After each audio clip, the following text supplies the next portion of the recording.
Tantangan 1 minggu. Ketika kita menyewa sebuah apartemen, terkadang kita tidak mencari tahu sejarah dari apartemen tersebut. Biasanya, hanya ketika ruangan pas, harga cocok, langsung deal.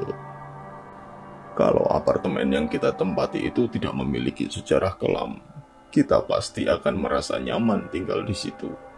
Tetapi jika pernah terjadi tragedi, biasanya akan ada saja hal-hal yang membuat kita tidak nyaman. Seperti sebuah apartemen yang berada di Jepang.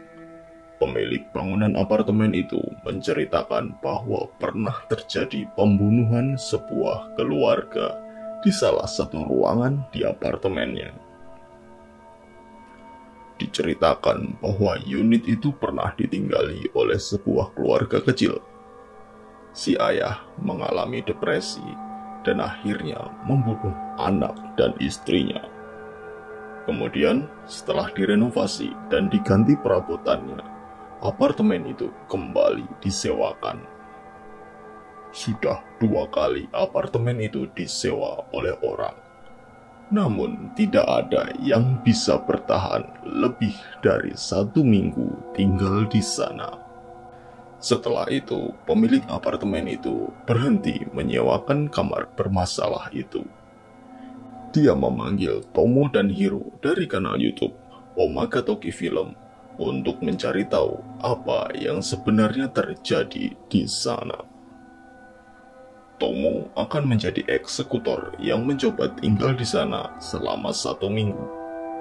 Setiap malam sebelum tidur, dia harus merapal mantra dan meminum air garam untuk memancing roh. Pada awalnya semua berjalan lancar dan tidak ada yang terjadi pada malam pertama dan kedua. Tetapi pada malam ketiga, Tomo menyadari ada sebuah keanehan di sana. Ya, さっき見て、あれなんか人影に見えないっすね。いや、これでさっきめちゃくちゃビビって外確認しに行ったんですよ。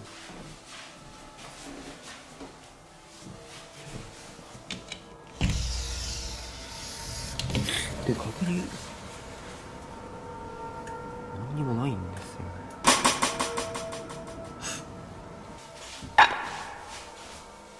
なんかいるように見えないですか。おかしいよ。なんだろう。Sebuah bayangan seperti kepala manusia terproyeksi dari kaca kamar mandinya. Hal ini menjadi aneh karena pada hari pertama dan kedua, bayangan itu tidak ada. Setelah Tomo mencoba memeriksa keluar, tidak ada satu benda pun yang bisa mengakibatkan terproyeksinya bayangan itu. Bahkan saat Tomo kembali ke kamar mandi untuk melihatnya lagi, bayangan itu sedikit bergerak. Membuat settingan dari kejadian ini sangatlah mudah, apalagi ketika Tomo bergerak membuka pintu. Ada cukup banyak waktu untuk seseorang menyingkir dari jendela itu, dan kemudian kembali lagi setelah Tomo masuk lagi. Kejadian ini kurang memiliki kesan horor, apalagi kita hanya melihat dari sebuah rekaman, bukan merasakan langsung berada di sana. Pada malam keempat, Tomo mengalami kejadian aneh lagi.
物音がしてちょっと押し入れ覗きに来たんですけど、こんなのが。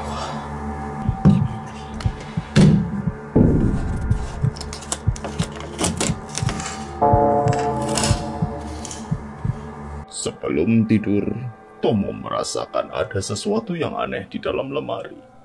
Kemudian dia bangun dan menemukan sebuah jimat yang ditempel. Biasanya dalam film-film Jepang dan Cina, jimat ini digunakan untuk menyegel sesuatu yang jahat atau sebuah energi supaya tidak keluar. Tetapi, mengapa Tomo mencopotnya? Sebagai orang Jepang, seharusnya dia tahu bahwa jimat itu menjaga sesuatu. Apakah Tomo mulai dirasuki oleh sesuatu? Pada malam kelima, Tomo mengalami mimpi yang aneh, dan paginya dia mulai merasa tidak nyaman tinggal di sana. Tetapi dia tetap bertahan dan melanjutkan tantangannya. Pada malam ke-6, Tomo menemukan sesuatu yang tidak wajar. Ketika dia akan meminum air garam, dia menyadari sesuatu.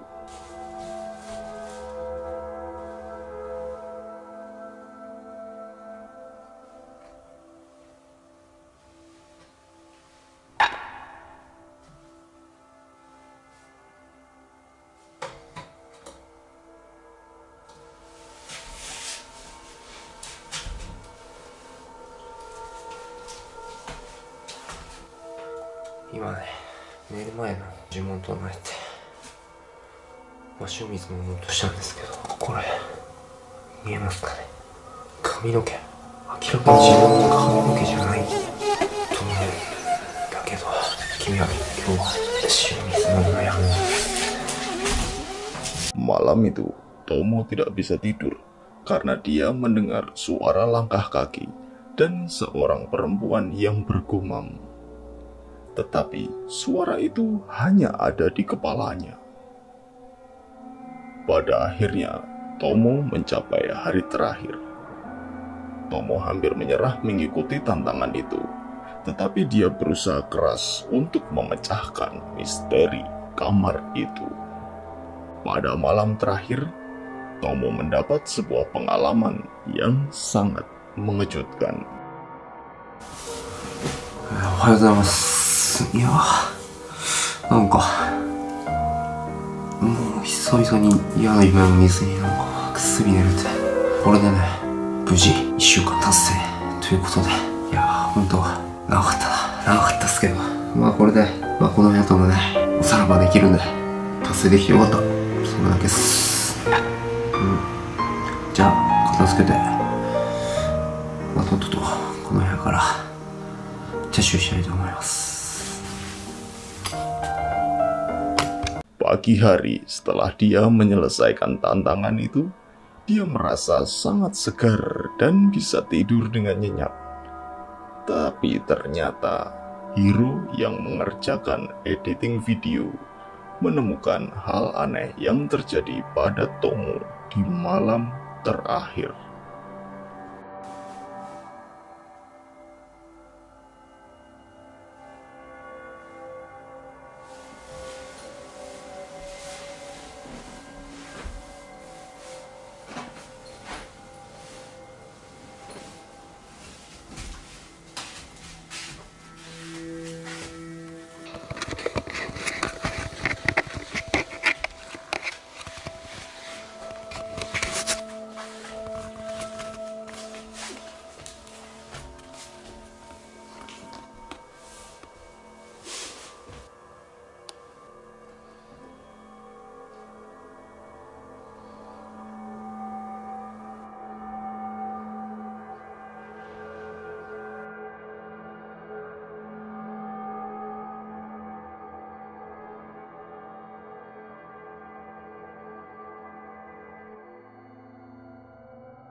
Pada malam terakhir ada hal seperti itu. Tetapi Tomo tidak ingat apa-apa. Bahkan dia bangun dengan keadaan segar. Dan apakah kalian melihatnya? Sepotong wajah perempuan terlihat mengintip dari dalam lemari. Diketahui bahwa jasad ibu dan anak yang dibunuh oleh ayah tadi ditemukan juga di dalam lemari itu. Dan mungkin jimat dalam lemari itu difungsikan untuk menjaga arwah perempuan yang muncul dalam video malam terakhir. Itu tadi tantangan 1 minggu. Bagaimana menurut kalian? Apakah semua itu nyata ataukah hanya hoax belaka? Kalian yang menentukan. Sampai jumpa di video berikutnya.